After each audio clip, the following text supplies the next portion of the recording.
A language. Guild men of India's partition, India, China, and northern frontiers, interval during politics, Marx, Gandhi, and socialism, one of his important books, and an interval during politics, the mystery of Sir Stafford Cripps in the year 1942. So these were all are the writings of the Ram Manohar Lohia. He being not a prolific writer, but he was a very excellent speaker as such. So now we understand his social thoughts here. So he has the way he has got up, and his way of approach has called the seven revolutions, which are such. It is those seven revolutions which are towards the equality between the man and woman. So that seven revolutions that he's talking about, it is between that approach is between the struggle against the political, economic, and spiritual inequality that is based upon the skin color here, and the removal of inequality between the backward and the high caste based on traditions and special opportunities. He has strived so much for the backward caste here, so he wanted to have the special opportunity for the backward caste and the measures against foreign enslavement in the enslavement that has been happening in a very different forms, and economic equality, planned production, and removal of capitalism. And he was also against unjust encroachment on the private life and the non-proliferation of the weapons as such. And he wanted to have a reliance on satyagraha, which was a very basic element of this seven revolutions here. So on social equality, he talks that as Lohia has been a strong supporter of the social equality, he has preferred for the opportunity for in the place of equal opportunity here. So the opportunity must be equalized here, and it should favor the reservations, and that should be made up for the upliftment of the backward classes such as the women, Adivasis, Harijans, and the Shudras. These classes were derived in those days as being the backward here. So these classes, they constitute about 90% of the population in India.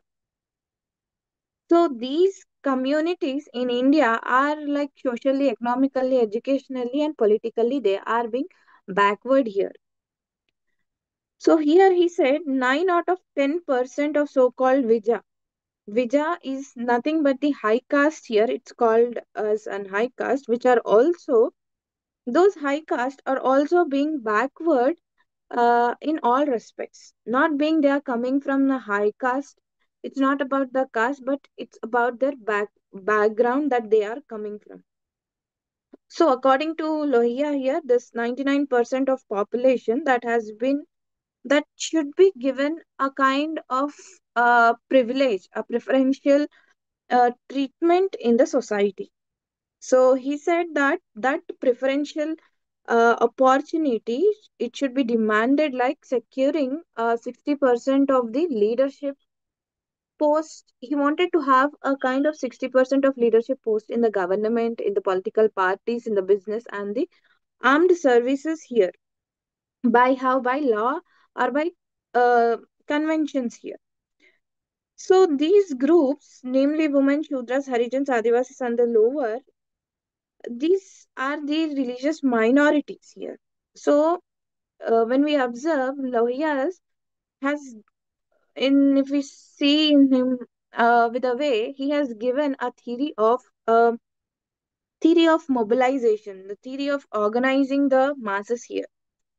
Masses in the sense like the people organizing, mobilizing the backward classes here. So he said that high caste to be the one of the powerful exploitation organizations in India. Obviously, a high caste will use his power so much that it can exploit the other caste here, and it could have its own privilege, and it could perform its being a higher, and it could show its own preservance in the society. So these classes, these backward classes, could shape the government when this, according to Lohia, these backward classes can shape a government which can in helping to introduce those policies which are based upon the principles of socialism here. So for this kind of problem, there is only solution is equality, what Lohia believed here. So it means that the basic needs of human life has to be fulfilled according to Lohia here.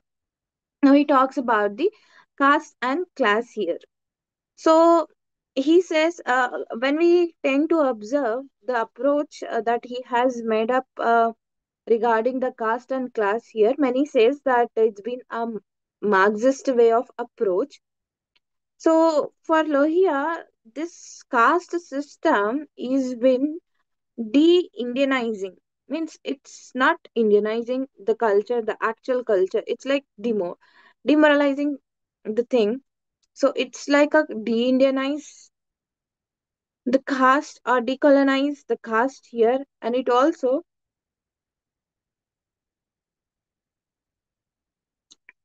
um, he said that men are of a homogeneous category, a single, a one kind of category. So when the class factor, he found that the condition of like a poor, lower, or the class woman, these are forming a very large majority here, where they are been deprived of the material, and they are like an unavailability of his vision, and there is a his vision of what his vision of his socialism here as such. And he in his wheel of history, he tells about the tussle between the crystallized how clearly the caste has been represented. So he says that in this work he is writing that castes represent conservative forces of stagnation. So the castes that were already prevailed, that were already there in the society, that are representing a kind of conservatism, a kind of traditionality which is being following, holding up the traditional values, and that's how the thing has been going on. So these caste has been representing those conservative forces, and of what of stagnation, of inertia, and the prescriptive right here. While the class, it's a kind of dynamic force. He's saying dynamic force of what force of social mobilization he is talking about. So here, according to human history, according to in the sense of Lohia, it's like a internal movement between the caste and the classes here. A kind of movement that is happening between the classes and between the castes here. So now we see his caste system. So it's like he believed that this caste system is totally directly related with the division of labor here. So he said this caste system will exist in any other form, in one form or the another form, but it will exist in a way of what, in a hereditary way here. So whenever there is a kind of centralization of the land, uh, the whole of the land is within the one sphere. So when these land owning classes hold the power, whoever has that land, there would be a Kshatriya man, he says. So whenever there is a priestly class, to assist these Kshatriyas, there would be a Brahmin Varna, he said. And when in agriculture and the exchange of such, there will be a Vaishya, because Vaishyas are related with the trade, occupation. And whenever the branches of this production have been developed in a kind of branches of like artisans or peasants, there exists a Shudra man here, this is. So here, this development of caste system is related with the development of how it has been crafted the knowledge here, the craft knowledge. So here he says caste are basically found in the Shudra Varna only. So with the development of one kind of craft, people get associated with it, one kind of something. So according to Lohia, there is a republic society here which has been settled in the India, and then it has been merged as a federal system here. So this merger is a kind of a identity of a caste here. So where this merger is one kind bole to, next is an endogamy. Endogamy is a marriage within the caste, within the same caste. So this is a second characteristic of that caste system, he says. So within the caste, there are a lot of gotras. So where these gotras, um, people, it is like this believed that this has been come up from a common ancestors. Whoever have the same gotra, it's like they have a very common ancestor. So if we see the same gotra people may not marry each other because they carry the same form of, they form something in common there. So he believes that this caste system is only restricted to the Shudra Varna here. So he said that the leaders of this society they wanted to preserve this Varna system here. And if we see, he also wanted that backward caste should understand what is happening, should understand the problems, should understand the notion, and they have to understand what their shortcomings have been come up in their uh, own way. So then only they can refrain from imitating such voices that has been come up from the twice born caste here. So now we see him on abolition of caste system. So there are several parties that talk about caste abolition, but caste it can only be abolished when the imbalances that are created in the society can be corrected. So he strongly felt that it can be with the backward classes can get rid of it when they get the opportunity to lead in front. So at least 60% of the key posts should be there in the public life, he says. And this should be affected by how through the legal protection here. And he also wanted, he being has been a very optimistic, very positive, he was wanted to give that preferential, that privilege opportunity that should be extended for the backward classes here. So in this way only India can emerge as a powerful nation here, he believed. So when a political program is being uh, conducted, so it could attack such caste system, that is the way the political program is being taken up like a way of a kind of social activity, such as a collective feasting. Everybody is having food together. So how the political program according to Lohia here can be created is through the participation.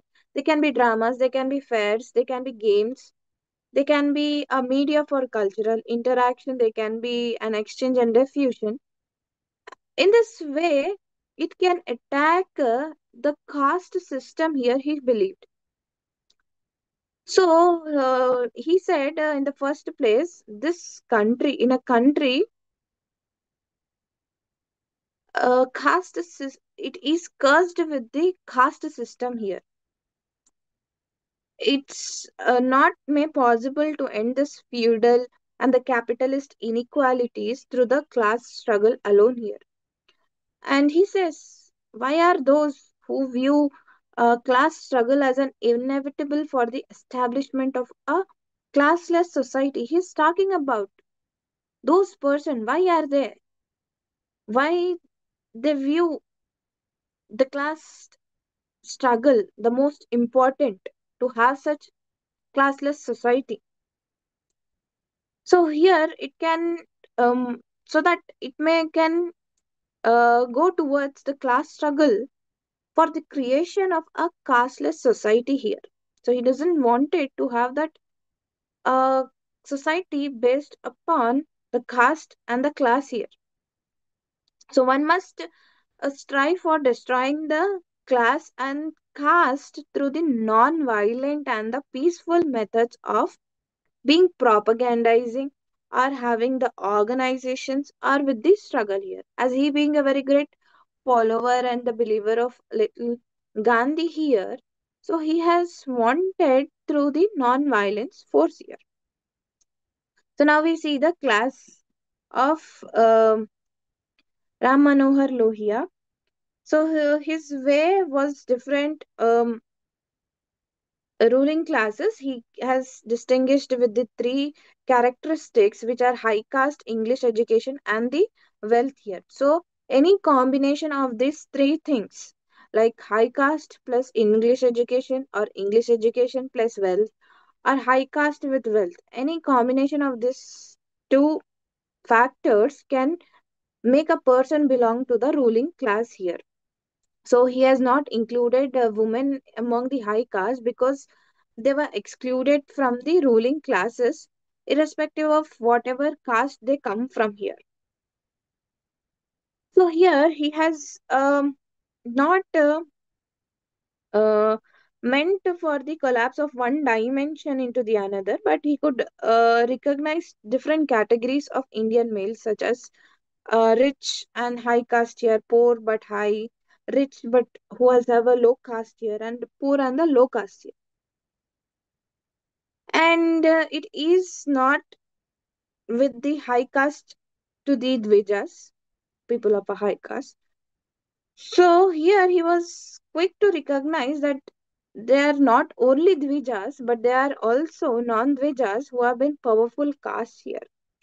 So these are especially seen in the southern and western states here. So here his approach was different in a two ways. So it was neitherly pure economical nor political here. So it's a kind of combination of socio-cultural, political, historical, and economic factors here as such. So when we see he is representing a picture of society that is been governed by just 1% of its members, and where the 99%, as he has said in the previous slide, we have seen that most of the people, they constitute the 99% here, and as such the 99% who fall under that downtrodden class or the caste, they have been so powerless here. So in this analysis there is a kind of differentiation between the 10% of the Dvija men, those 10 Dvija men who were rich and also they were like Englishly educated, and 90% were the uneducated and the poor Dvijas here he has understood. So these poor and the uneducated, they were termed as the fake Dvijas here. So these were actually trapped in the baseless arrogance of belonging to upper sections because of the bonds that is been coming up of the caste system here. So the definition here, it suggested five major categories: excluded and depressed, and where Indian women of all castes and classes, the SCs, the Shudras, the depressed sections among the Muslims and the Christians, the scheduled tribes. So he has identified these five class as a social groups here. So where they coming together for equality, this could provide an or this could provide an encourage for needed to have a basic political, socio-political, and the economic transformation of our country here. So he is talking that people should look beyond the caste-centric models of power relations. Those something that have been revolved around the domination of the Brahmins here. So this was popular among the ideologies of being anti-Brahmin and the non-Brahmin women's movements since the colonial times here. And if we see, he was in favor of broadening the mass movement here by organizing those masses on the class consciousness and the economic conscious basis here. So he was in favor of that alliance, that agreement between the lower middle class and the masses there. So he said that it could only become class conscious when an appeal is made into the economic terms here to understand India here. So he has pleaded for a alliance between the socialist movement and the nationalist movement here for a colonial country. And he said that political freedom is been inevitable on the way to the socialism here, he says. And if we see, he has been a very strong supporter of the dialectical materialism, and he has put so much emphasis, great emphasis on the class consciousness here. So, this is what he's talking about the class here. Now we see the education. So, he has found many loopholes in the education system of India. So, he felt that the present system has been neither helpful nor um, it has been neither helpful for any kind of learning methods and for not only for learning and nor for earnings of one's livelihood here. So that education system basically it has been dominated by the English language here. So he has been suggesting for the adoption of the polytechnics and the people's universities to benefit such peasants, there must be a people university, मतलब a kind of government involved people universities which should be benefit the peasants here, the workers, and also the poor middle classes here. So he has appreciated the German and the Swedish model of polytechnic education here. So he has advocated Hindi as official language of India here. And he also demanded for a closure of expensive schools. Those schools were suppressing the other people, so they could not get the education there. So he did not wanted to have such expensive schools here. So now we see the political thought is talking about the freedom of individuality. So freedom was here for the development of individuality, and that individuality it should be like a both personal and also it is for the social good. Matlab, it's for own sake and along with the own it is for the whole of the society. It's all and it's just a kind of social good here. So this individual development must and should have a kind of social value here. So this freedom of an individual, if one's good, one person good in itself is means it's a kind of happiness. It also should be a kind of happiness to the whole society as such. So he has considered this individual initiative from a viewpoint of a social progress here. So he also reacted against the over centralization of those government administration. He said that organization should be more flexible and it should have that local autonomy, and they must be less oppressive towards the individual here. So then only as an individualist they can have their own idea of being individual, and they can have their own initiation, and they can develop there, and according with their development there can be a societal development. So he has granted for the proper distribution of opportunities here for the development of the individual's life here. So he has permitted the right of resistance against authority, and he also permitted that he also permitted that a kind that whenever there is an individual's freedom is in danger, or he only permitted in this aspect when they can be an authority.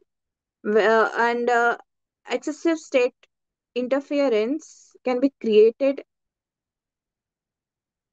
as an obstacle in the development of this individuality here. On the other hand, it should progress, and it should have that social progress. So one hand it should have this, and another hand it should have a social progress. He said he permitted this thing. Now we see the concept of four pillar state here.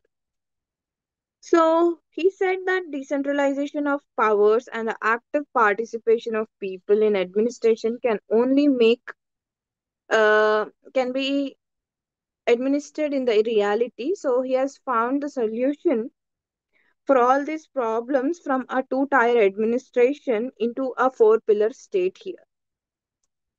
So this four-pillar state is both a legislature and also an executive arrangement here.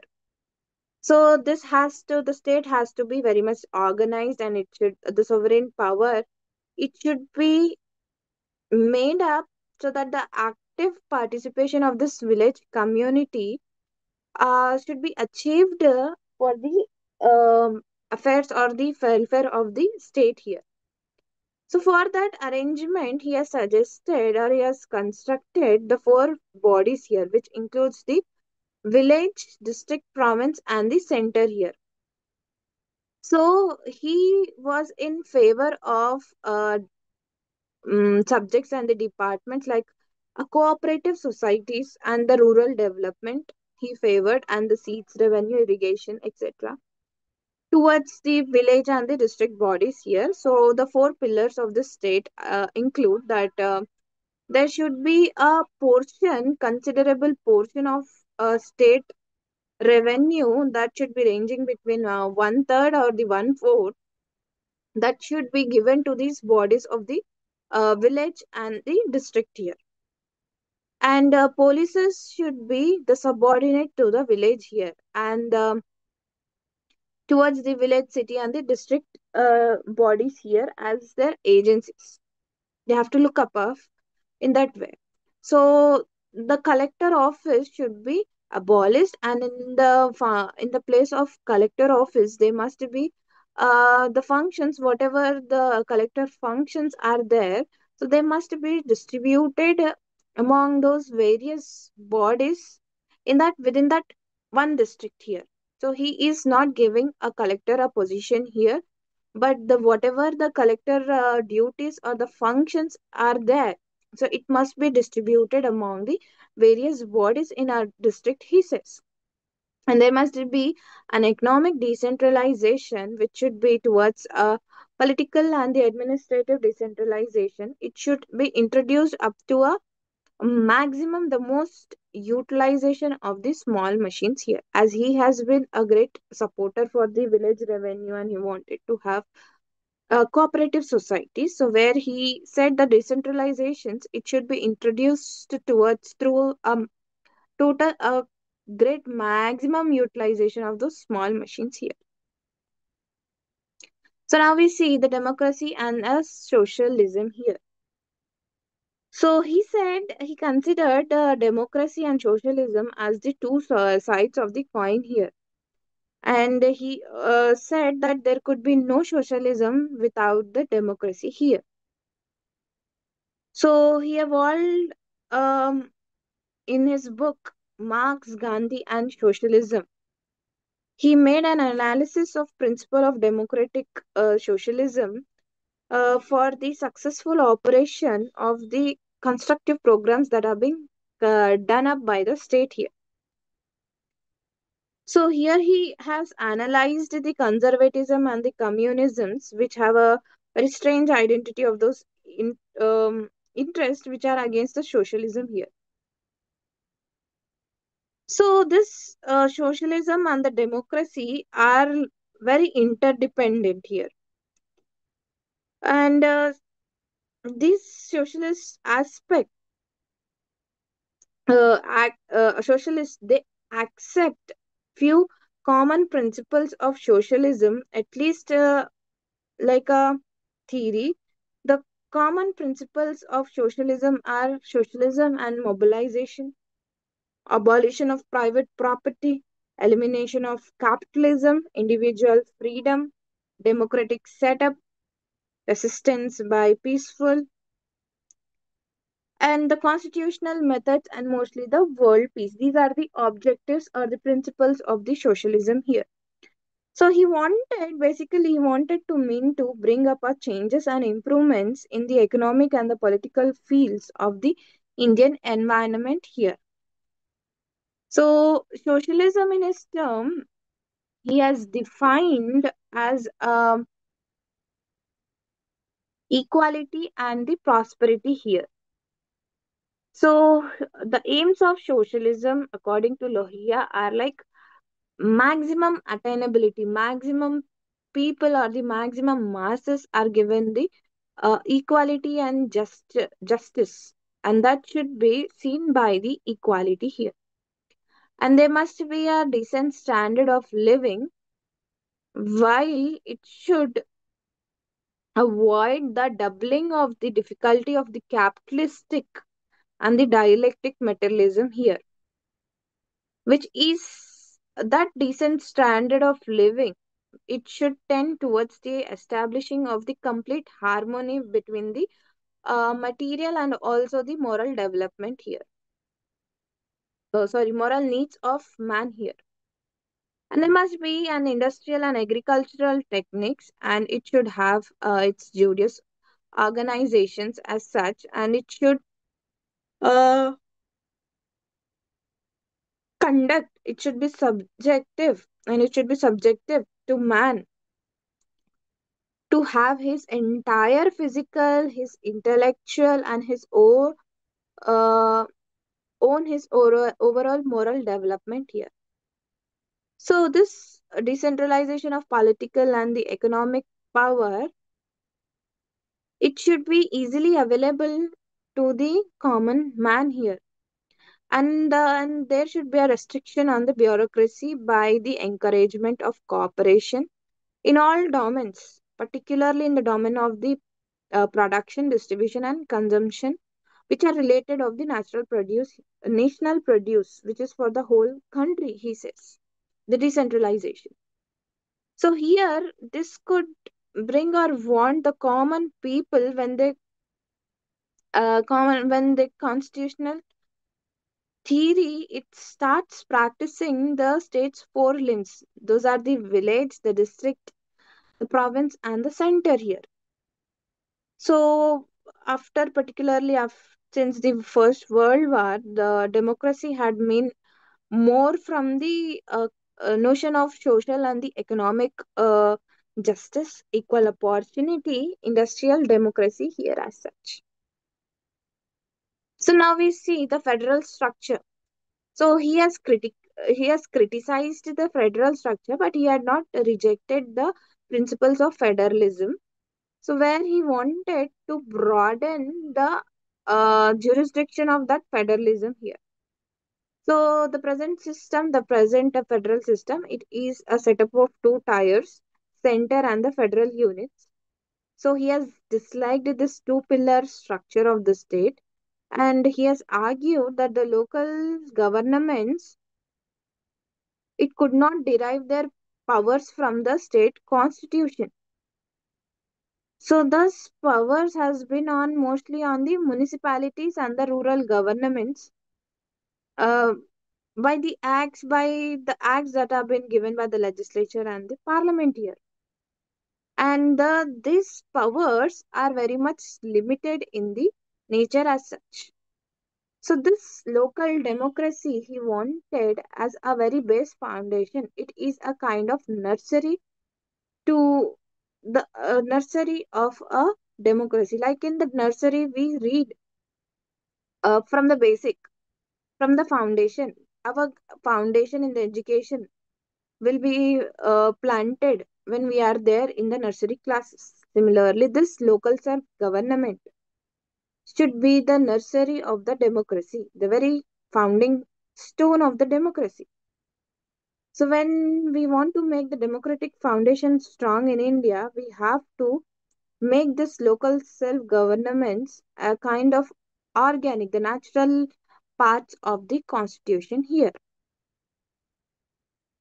So the religion and politics. So he says, Lohia says that this religion and politics are interlinked and they have the same origin here.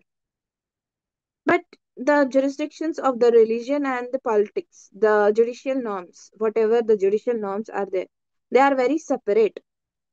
So when there is a wrong combination of these both, it corrupts both of the religion and also the politics here. So he was in view that this politics and the religion it should be administered judicially with the law here. That because to develop the proper infrastructure of the political system here. And here he is saying that no particular religion it could make itself group up with or associate itself with any another particular here. If such, it is creating a kind of communalism, fanatism here, kind of uncertainty. So now we understand the economic thought of Lohia. His economic thought is totally based upon the economic equality here, which was only possible when the people are given with the adequate livelihood and when they are given a minimum standard of living here as such. So here when in the absence of economic equality, it the political equality carries no meaning here. So there must be an economic equality and there must be a political equality. So the parliamentary system it gets poisoned with the privileges and the votes which are being too dumb and it to make effective use of their vote also.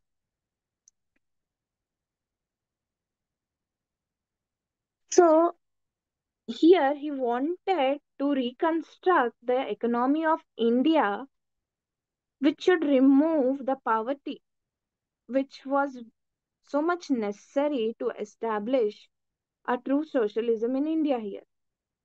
So his reconstruction has considered the following: the reclamation of the land, wasteland. There must be a small unit technology as he has preferred mostly of the small units here. And there must be a equal distribution of land, of school distance education, Indian social and the political thought here, and the food army, the abolition of land revenue, sorry, emphasis. He has laid great emphasis on the small and the medium schemes of irrigation.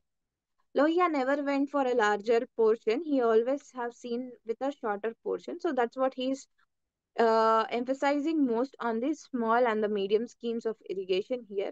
And there must be restrictions of expenditure and the consumptions. If the expenditure goes beyond limit, there can't be no savings, there can't be no proper development, and the consumptions also. It should have limitations, it should have restrictions here. So the famous economic thought about Lohia is the Sapta Kranti or the seven revolutions. He wanted to establish a society where the social justice and the equality it should become one's way of life. And he, in his seven types of justices and the inequalities, these revolutions were taking place throughout the world, not in a particular one place, but it is throughout the world here. So now we see the revolutions, the seven revolutions. One is for the revolution for equality between man and woman. There must be a proper equality. Revolution against a political, economic, and the spiritual equality, which is based upon the skin color here. Revolution against equality in the backward and the high groups or the caste based, which has being a long tradition we have been seeing that there is a inequality towards these groups, and there must be a forgiving, or there must be a special opportunities or the special privileges to the backward here. The revolution should be against the foreign enslavement. There should be no slaves towards the foreign, towards the other people, and there must be a planned production. And a revolution should be against the existence of an attachment for private capital here. So, revolution against unjust encroachments, the intrusions on the private life, and for the democratic methods here. So, revolution should be against weapons, and everybody has to strive for satyagraha, the truth here. So, the removal of this seven types of inequalities is talking basically about the inequalities, the seven types of inequalities and the injustices that he has spoken, the seven revolutions. It cannot be possible when there is no true concept of equality here. So, the efforts of a man must be individually and collectively should bring equality in the society here. And the society has to be composed of the individuals here, as he has been given us so much for the development of individuality here. So, if there is a change in the society, it means there is a change in the character of the people. When we see that the people who, for a one a time, they have been following the traditional values, after a sudden, they have started following the modern things. So, there is a change. Within such, it has been impacting to the others. So, as a society, also, the change within the society depends upon the character of the people.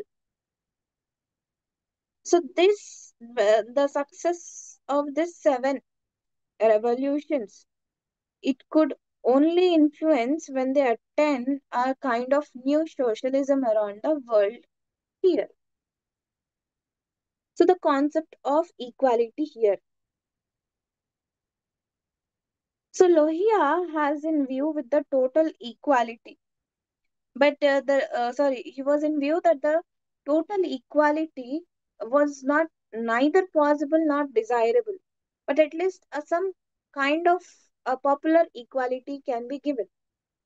So total equality, it's hard to get it, but he was in view of a popular term equality where men are equal, and every must be entitled to have that same treatment of same treatment, and everybody should have that same kind of identical income here. So Lohia was against the popular meaning of the term equality here. So what we think, men are equal here, the popular term it means.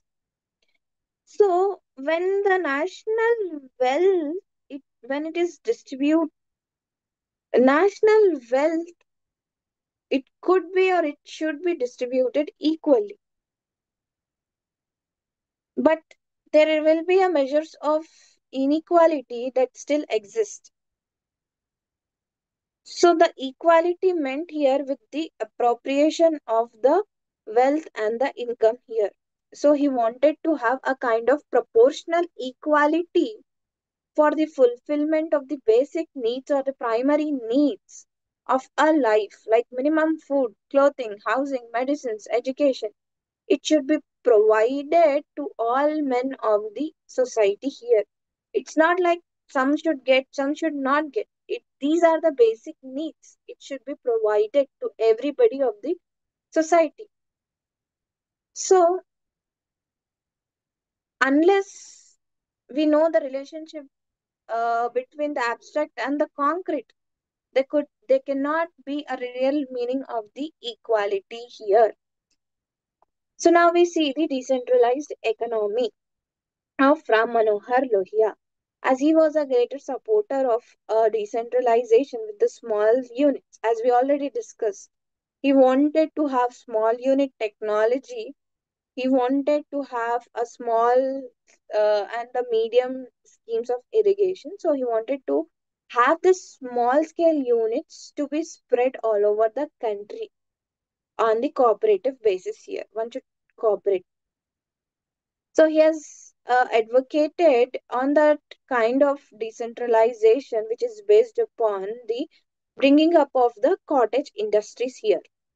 So he has actually opposed the capital technology, which would result in an alienation or the separation or laborers from the owners, and it could sacrifice this human values, and there can be a subordination, the hierarchy of the man here to the machinery, subordination of man to the machine become a more prominent here.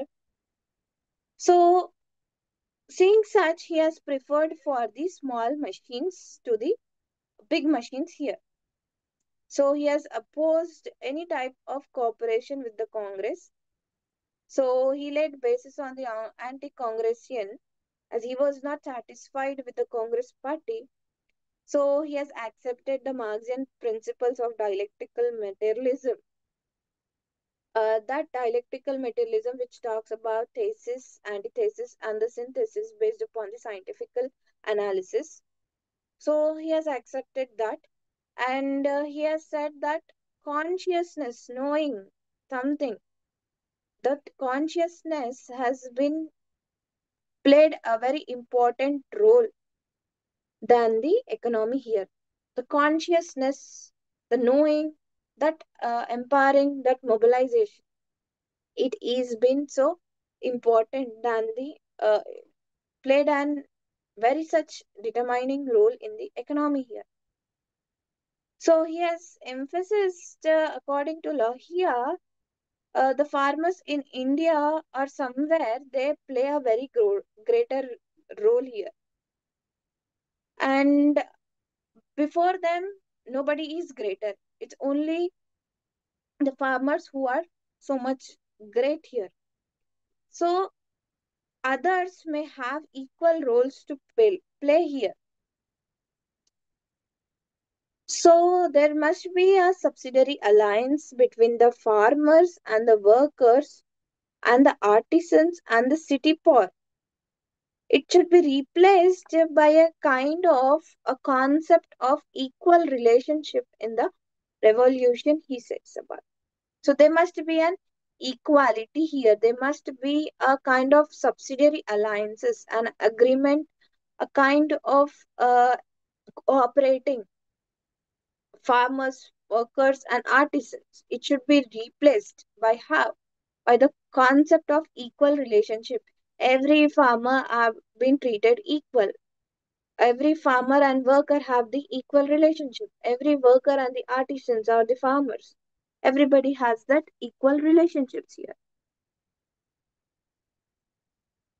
So when we see he has given so much for the society, he being a very ardent supporter for the socialist principles, and he wanted to bring up a kind of seven revolutions, has spoken about the seven revolutions, which remains as an important aspect So his contributions to India's history is unforgettable. He has not only protested against the British rulers, but also he has raised voices against the social injustices like the caste and class discrimination and the gender bias that has been happening in the society. So, seeing such, he has developed his own way of frame, and he has accepted only as much as of Gandhism and the Marxism can be accepted, and it should can be made fitted in the best way in that proper framework. It can be suitably, it can be fitted to such as only as much as it is possible to such situation here. So here the socialist thought it has highlighted the role of peasants on a structural development of the economy here. So Lohia, as he has been elected twice for the Lok Sabha election and he has been one of the member of Congress party, and where he has came out of that Congress party and he has established his Praja Socialist Party. So he's not only a politician, but he's also a philosopher of his own thinking here. And as a social reformer, he has been uh, pertaining to end the caste system and the social discrimination. And he wanted to improve the backward communities, the Adivasis, the women here. So these, when we see uh, that he had done a lot to the society, and his contributions towards the Indian political thought remains as an immense contribution, as an immense great ideology or a great kind of achievements that he wanted to bring up in a way of a socialism or adapting to some of the policies of the Gandhism like Satyagraha, and also he being creating a kind of Marxism, like he being uh, supporting of the dialectical materialism where there must be a scientific rational basis. So he has done so much and he has created the concept of four pillar state where he has great supporter for the decentralization. He has done much more for the society. Thank you.